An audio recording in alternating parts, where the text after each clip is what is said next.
राधे राधे दोस्तों, सभी को जय माता दी। दोस्तों, इस बार नवरात्रि का पावन पर्व 15 अक्टूबर रविवार से और 23 अक्टूबर सोमवार तक है। इस बार की शारदीय नवरात्रि में माता रानी हाथी पर सवार होकर आ रही है और ये मान्यता है कि यदि माता रानी नवरात्रों में अपनी सवारी सिंह पर ना आकर हाथी पर आती है तो यह बहुत शुभ और मंगलकारी माना जाता है। तो नवरात्रि के इन 9 दिनों में हमें शुद्धता और पवित्रता का विशेष ध्यान रखना है। नवरात्रि के ये 9 दिन इतने शुद्ध माने जाते हैं जैसे गंगा जल। तो हमें कुछ चीज़ें करनी हैं जिससे कि हमारे घर में पवित्रता और शुद्धता बनी रहे, क्योंकि नवरात्र में माँ दुर्गा के साथ साथ माँ लक्ष्मी का भी प्रवेश होता है। तो दोस्तों, हमें सबसे पहले मंदिर की अच्छे से सफाई करनी है। यदि मंदिर में पुरानी माला है, मुरझाए फूल है, माचिस की खाली डब्बी है, इन सबको फ़ौरन निकाल दें। भगवान की कोई खंडित मूर्ति या तस्वीर है तो उसे नदी में प्रवाहित कर दें। यदि आपके घर में माता की कांच के फ्रेम की तस्वीर है और यदि उसमें कहीं थोड़ा सा भी क्रैक है तो कांच को बदलवा दीजिए। यदि ऐसा संभव ना हो तो तस्वीर को जल में विसर्जित कर दें और नई तस्वीर घर ले आएं। खंडित तस्वीर या मूर्ति की पूजा करने से आपका व्रत और पूजा भी खंडित हो जाती है। नवरात्रि के 9 दिन बहुत पवित्र होते हैं। इन दिनों घर पर विशेष रूप से साफ सफाई और शुद्धता का ध्यान रखना चाहिए। नवरात्र के 9 दिन भक्तों को तामसिक भोजन ग्रहण नहीं करना चाहिए तथा सात्विक भोजन करना चाहिए। प्याज, लहसुन, मांस, मदिरा आदि का सेवन निषेध है। दोस्तों, नवरात्रि के 9 दिन माता अपने भक्तों के घर निवास करती है, इसलिए हमें तामसिक भोजन नहीं करना चाहिए। और अनेक भक्त ऐसे होते हैं कि वो तामसिक भोजन तो नहीं करते किंतु उन्हें अपने घर में रखे रहते हैं, जैसे लहसुन, प्याज। तो यदि आपके घर में प्याज लहसुन पड़ा है तो नवरात्र से पहले उसे ख़त्म कर दें। नवरात्रों में इनको घर पर रखना बिल्कुल भी अच्छा नहीं है। यदि आप चाहते हैं कि माँ नवरात्रों में आपके घर पधारे तो ये चीज़ें फ़ौरन घर से निकाल दें या नवरात्र आने से पहले इन्हें ख़त्म कर दें। इन वस्तुओं को बाहर निकालने के बाद गंगा जल का छिड़काव जरूर करें। बगैर गंगा जल छिड़काव के कोई भी मंगल कार्य पूर्ण नहीं माना जाता। यदि गंगा जल नहीं है तो गौमूत्र भी आप छिड़क सकते हैं। गौमूत्र को हिंदू धर्म में बहुत शुद्ध माना गया है। गाय में देवी देवताओं का वास होता है। घर को साफ सुथरा व स्वच्छ रखें। माता के आगमन के लिए घर का मुख्य द्वार अवश्य सजाए, इससे माँ आकर्षित होती है। कुछ भक्त माता की चौकी पर लाल कपड़े की जगह लाल कागज का प्रयोग करते हैं। ऐसा कदापि ना करें। माता की चौकी पर सिर्फ लाल सूती कपड़ा प्रयोग करें। काला सफ़ेद रंग बिल्कुल निषेध है। ध्यान रखें, कपड़ा बिल्कुल साफ होना चाहिए, कहीं से कटा फटा नहीं होना चाहिए।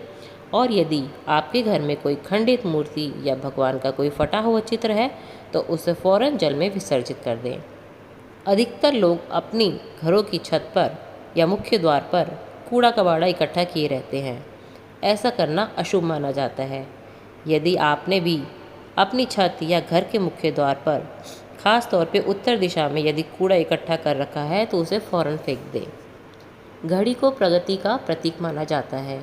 यदि आपके घर में कोई टूटी घड़ी या रुकी हुई घड़ी है तो उसे घर से तुरंत फेंक दे या उसकी मरम्मत करवा ले। रुकी हुई घड़ी हमारी प्रगति में बाधा डालती है। यदि आपके घर के मंदिर में खाली धूपबत्ती, अगरबत्ती या फिर अन्य प्रकार का कोई खाली डब्बे हैं जो मंदिर में पड़े हैं तो उन्हें मंदिर से निकाल फेंकें। कोई पुरानी टूटी फूटी माला व भगवान के फटे पुराने घिसे वस्त्र इत्यादि हैं तो उसे भी मंदिर से हटा दें। नवरात्र से पहले मंदिर और मंदिर के आसपास अच्छे से सफाई कर ले, तभी माता रानी की चौकी स्थापित करें।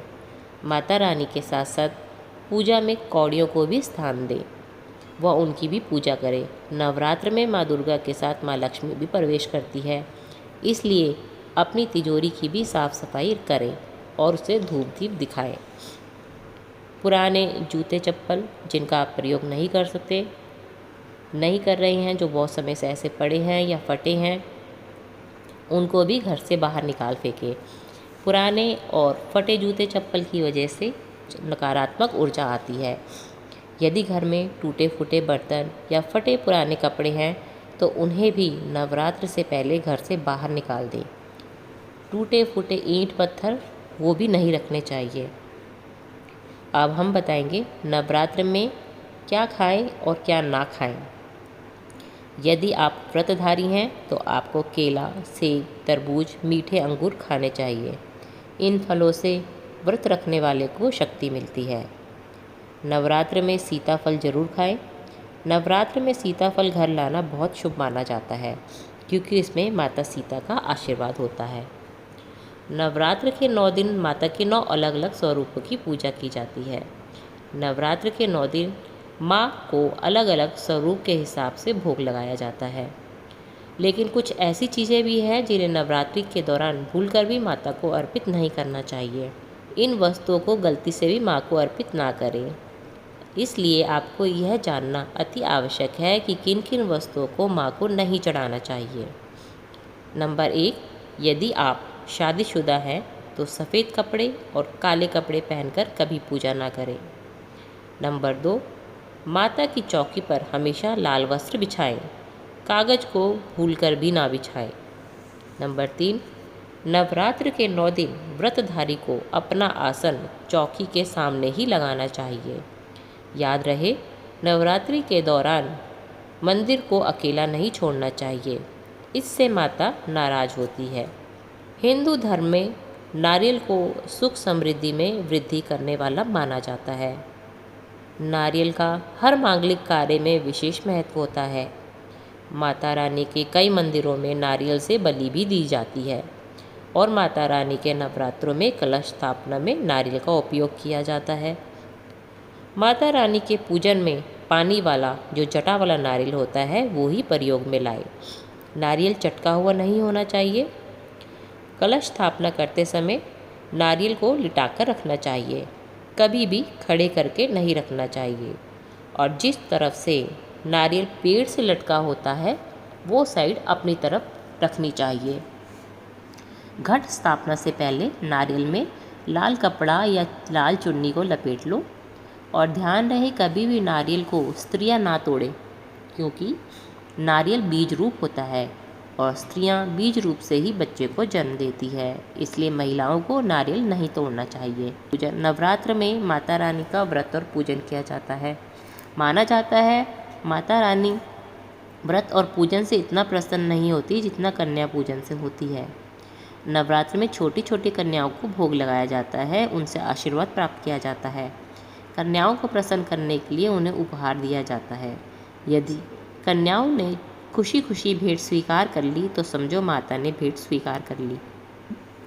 नवरात्र में 2 साल से लेकर 10 साल तक की कन्याओं का पूजन करना चाहिए, उन्हें भोग लगाना चाहिए, उनके चरण धोने चाहिए। याद रहे, कन्याओं के जाते समय उनके चरण जरूर छुएं। सच्चे दिल से मन ही मन अपनी मनोकामना मांगे और उस मनोकामना को माता जरूर स्वीकार करती है। आप इन सब चीज़ों का ध्यान रख के अपने घर में शुद्धता और पवित्रता रख सकते हैं। जय माता दी। दोस्तों, जानकारी पसंद आए तो वीडियो को लाइक करें और चैनल को सब्सक्राइब करना ना भूलें।